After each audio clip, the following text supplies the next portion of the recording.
Hi everyone! Are you trying to link your account to a new tool or perhaps a friendly support agent asked for your ID to help you out? If yes, finding your Moomoo ID is like finding your account's fingerprint, so let's go ahead and find it right away.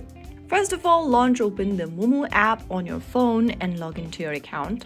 Once you're logged in, go to the Me button at the bottom of the screen, and right after you do that, go to the very top and you will see your user ID displayed. Your user ID is a long string of numbers which is usually 8-digit long.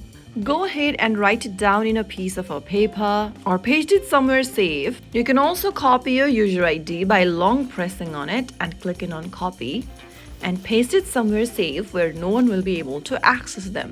And there it is, you have found your digital ID card or your user ID in Moomoo. If you found the video helpful, don't forget to like, share and subscribe to our channel.